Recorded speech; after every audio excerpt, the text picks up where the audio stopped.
That's shit. Fuck off, you fat c***. Right, hello everybody and welcome to another channel on Gilesy and Steve. This time another it's the channel on Gilesy and Steve. Fuck off. Subscribe to Gilesy and Steve. Right, hello and welcome to another video on Gilesy and Steve.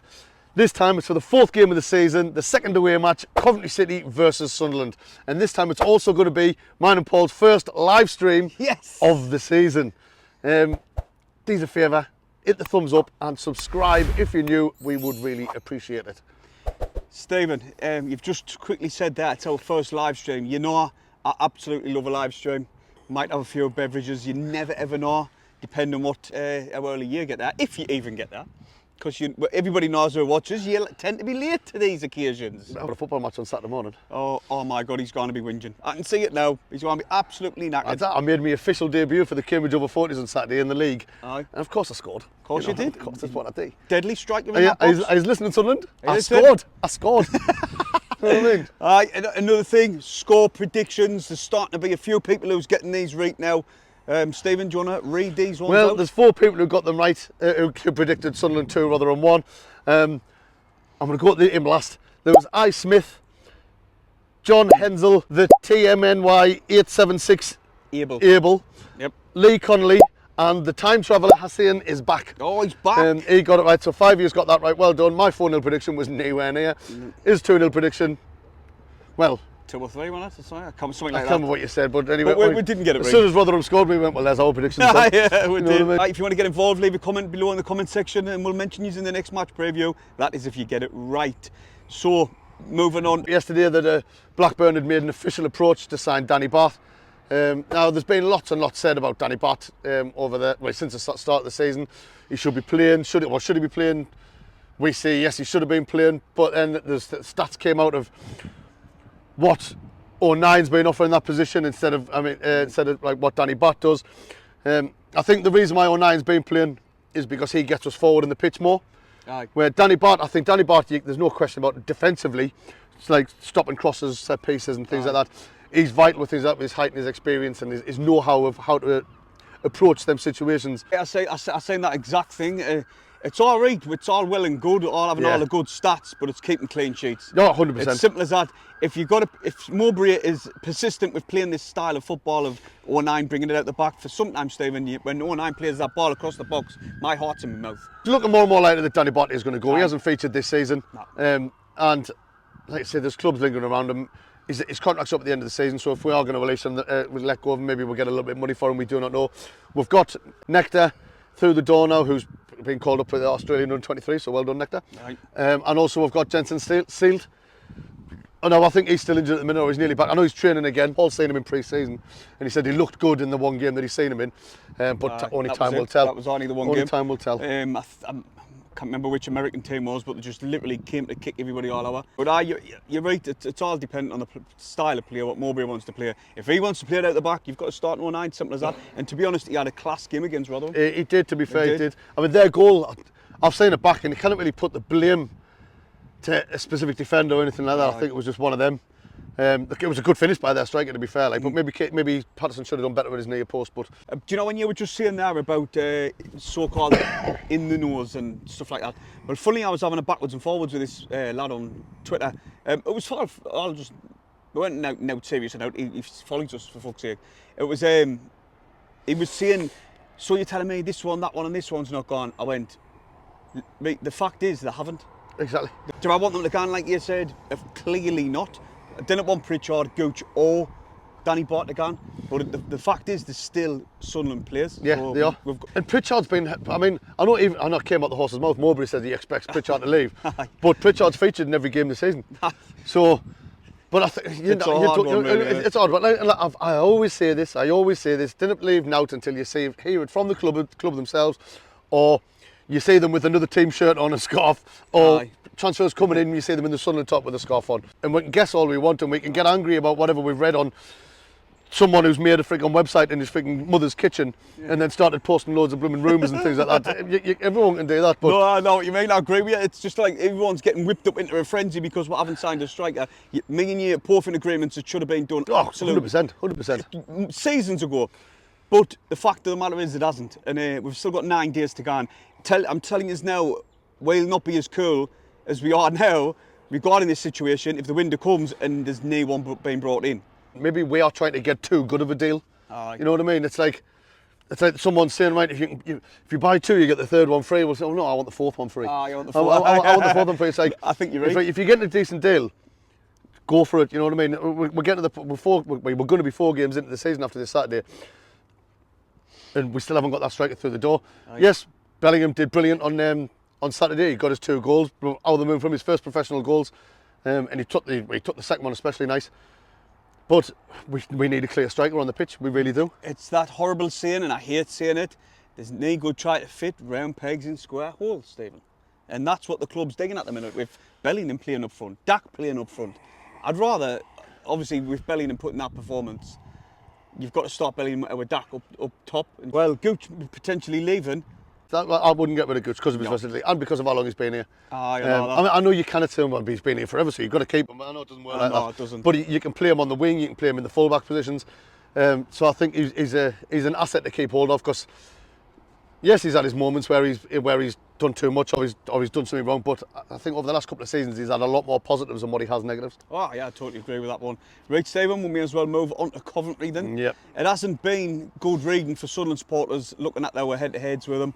It's been literally loss, draw, loss, draw, loss. The last time we beat these was at our place in 2007.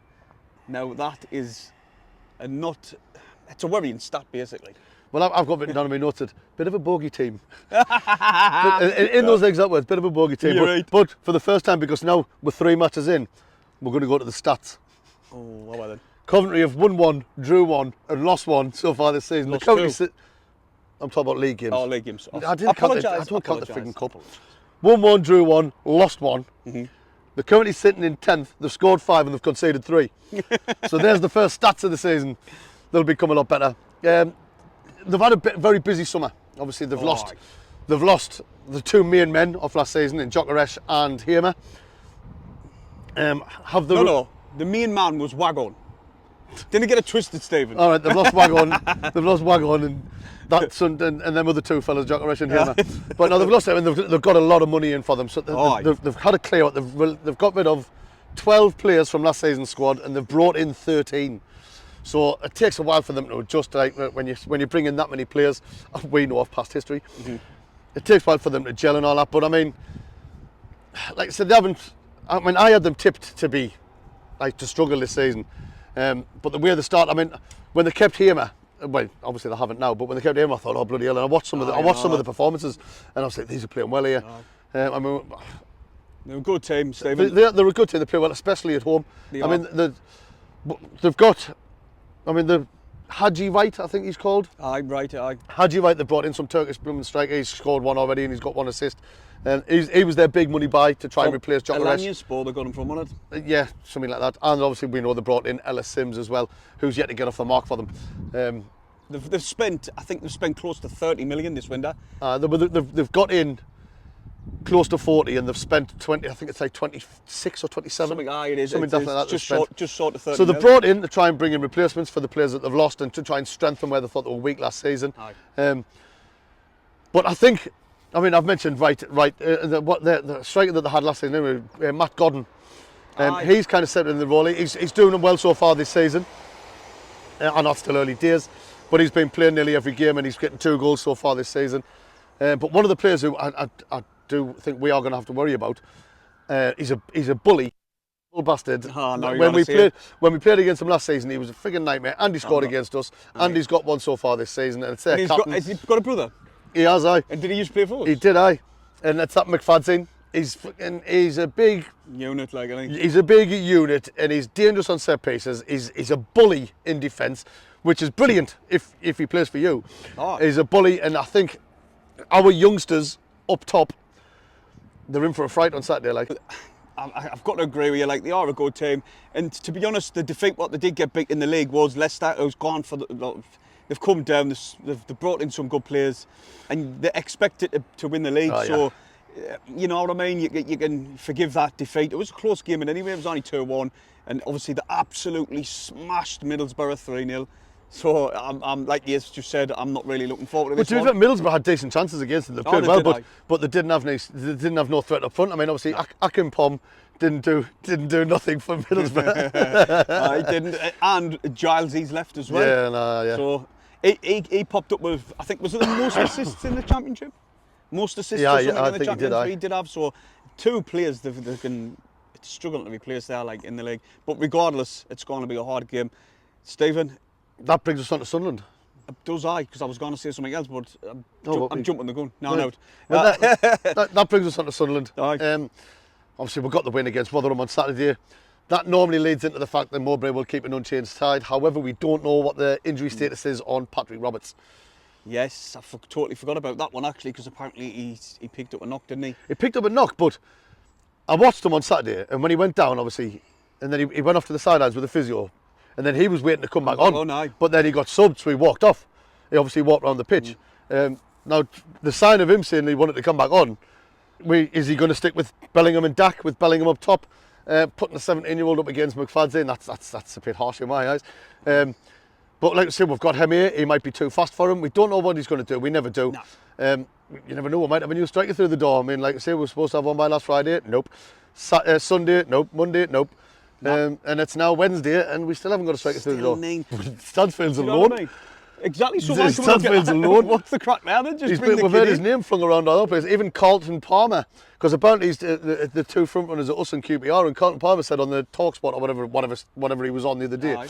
he was like, no disrespect for QPR, but Stanfield, you need to go to Sunderland. Did he? Aye, but Nice like I one. say, until we see, there just seems to be nothing happening. No. I mean, there will be things going on behind the scenes. We know that. We're not that daft. But it's a case of it's taking too long and they're dragging the heels. Yeah. And I don't know, is it other clubs trying to price us out of moves? Is it being greedy? We didn't know really, did we? But we didn't know. But look, we're going into the game. Like I say, I'm favouring the worst. I mean, I'd love us to go in there and get the 3 points. It would be brilliant. Break a bit of Coventry hoodoo, which we've had since 2007, like Paul said earlier.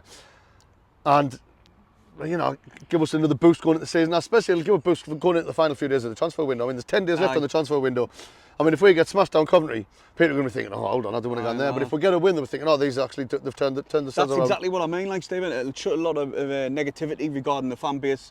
And it's all understandable. I do get where people are coming from, but there is a certain few of who take it to extremes. No, you know what I mean? Where we're a bit more level-headed. There's plenty of time to get bodies in the door. Hopefully, another win or even I would take a draw down there. I'd take a draw down Coventry. I'd And take then a draw. I think it'll ease a hell of a lot more nerves. The victory against Rotherham, which we're desperate for that 3 points, that calmed a few. But Well, it just made such a difference when I was walking away from the ground on Saturday with 3 points. It was like just a happy day. it was. It really was, you know what I mean? watched all the footy over the weekend because we won. Aye. Normally I didn't. I'm like, I'm not watching Well, that. we've got to go on Saturday. Well, obviously, Mowbray's press conference will be out either tomorrow or Friday.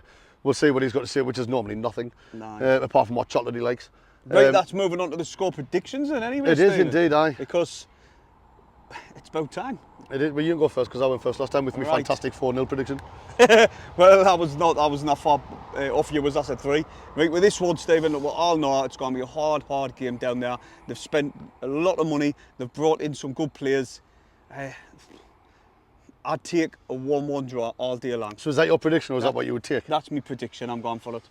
Right, well, I'm going to upset people here because unfortunately, I'd like I say, I fear the worst. They are a bogey team. They're good at home, and we still haven't really found our rhythm. Obviously, because we haven't got an out-and-out striker yet. And I'm going to go for a Coventry 2-1 win. I cannot believe you've just done that. Look, so early on in the season, and you're doing that already. Well, I'm sorry. I say it as it is. Yeah, I say it as it is. You're almost out of words. I know. Look, I hope I'm wrong. Aye. I hope I'm wrong. I hope we win. I really do. And like I say, I would take a draw, but you know, if we're going to give predictions, it's because we want to try and get them right. Why are you right? And there? I just think that Coventry at home, I think I think we're going to get beat. Why they did beat Middlesbrough 3-0 at our place. Yeah. It's going to be hard. But anyway, Stephen, comment below your score prediction. You will beat us. It's guaranteed. And I'm going to try, because it's so early doors, I'll try and put a tally up. And every couple of games, I'll bring up who's got the most on the screen. Yeah. Most points. That should be easy enough for us to do. Should be, aye. But we'll be along for the ride on Saturday. Come along and join us on the live stream or the watch-along, so people don't get confused. Yeah. And yeah, we'll see you on Saturday. Hit the thumbs up. Subscribe if you're new. Over the lads.